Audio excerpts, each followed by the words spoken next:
आज संस्कृत परीक्षा बहुत बढ़िया करा अनुभव करुच्ची क्वेश्चन भल आसाला पिलाने आज विज्ञान सब्जेक्ट नमूना प्रश्न पत्र आम करवा किंतु करिया पूर्व तुमको गोटे कथा कहीदे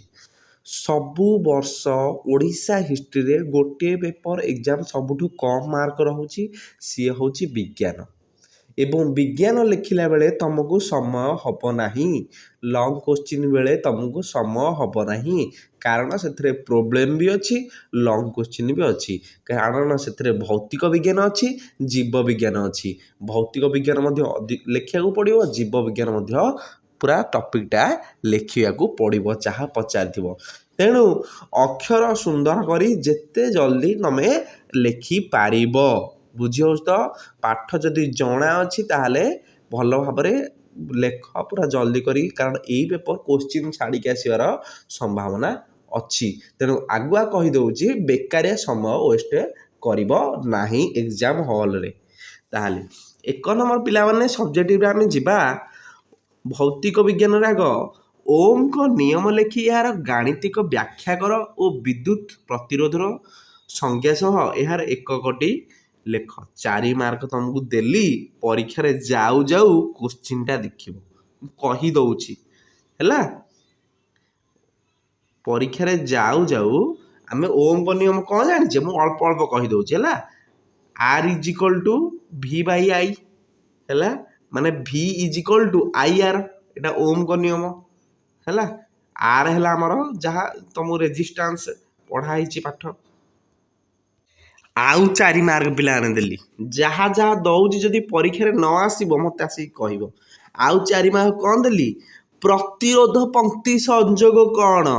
एक परिपथ चित्र अंकन करी संजोगर समतुल्य प्रतिरोध निर्णय कर सूत्र निगमन पिला माने कौन सी भौतिक विज्ञान एग्जाम रे लॉन्ग क्वेश्चन पड़े नहीं सार एमती कौन कहते 4-5 मार्क पड़े ना से सब 2 मारिया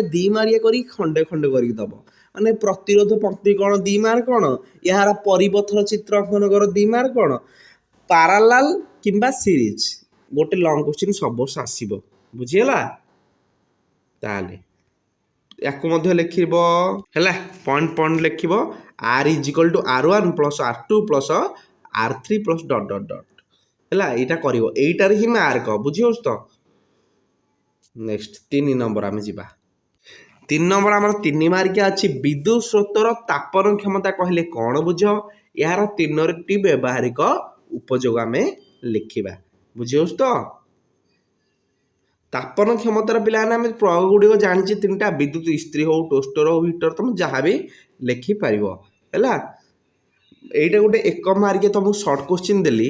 विद्युत बल्ब सूत्र टंगस्टन तार प्रयोग करा जाए पड़ो विद्युत बल्ब रे कौ तार प्रयोग कराई टंगस्टन तार ये 1 मार्क तुमको ये देली बुझीस तो आउ गोटे 2 मार्किया क्वेश्चन परीक्षा बहुत टाइम आसे फ्यूज तार रे प्रयोग करा जाए अत्यधिक विद्युत स्रोतर उपकरण करा जाए हैला फ्यूज तार प्रयोग करा जाए आमे कौन अत्यधिक विद्युत स्रोत रक्षा करि परिबा हैला 4 नंबर क्वेश्चन गोटे परिवाही रे प्रतिरोध केउ केउ कारक ऊपर निर्भर करे वर्णना कर हैला ये एते इंपोर्टेंट नुह कि तुम देखिथिबो त 5 नंबर क्वेश्चन पिला ना विद्युत पावर कहले कौन बुझ हैला विद्युत शक्ति कहले आमे कौन बुझियो एसआई यूनिट तार कौन हबो हैला गोटे फॉर्म येटे भी देइछि तुमको हैला प्रॉब्लम टे तापर जीव विज्ञान पिला माने परिसंस्था रे गाठनिक उपादान गुड़िक विषय आम वर्णना करवा आमर आसो यहाँ देख ये 2 मार्किया क्वेश्चन आसो 3 मार्किया क्वेश्चन 4 मार्किया जोटा हेल्ले गोटे आसो अजैविक उपादान हो उत्पादक हो भक्षक हो अपड आम डायरेक्ट मुहर करें कि नहीं करें नहीं मत कहल अजैविक उपादान कौन जाचे उत्पादक कौन जाचे जी खाद्य प्रस्तुत कला गछ भक्षक जी ताकू खाइला आमे खाइले अपघटक आमे मलापर जी आम खाइब जो पोक जोक मैंने से अपघटक हाँ कि नहीं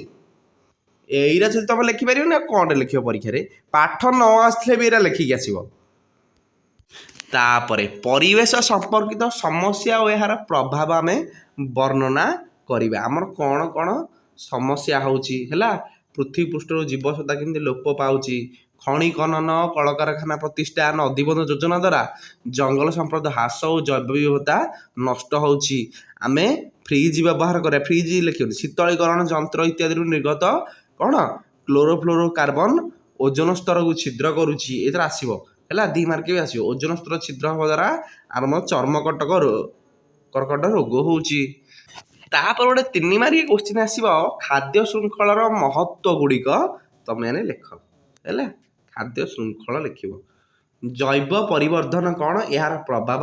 ପୂର୍ବ ବର୍ଷ ଆସିଯାଇଥିଲା, ଏ ବର୍ଷ ଏତେ ବି ଚାନ୍ସ ନାହିଁ ହେଲା, ତଥାପି ଦେଖିଥିବ।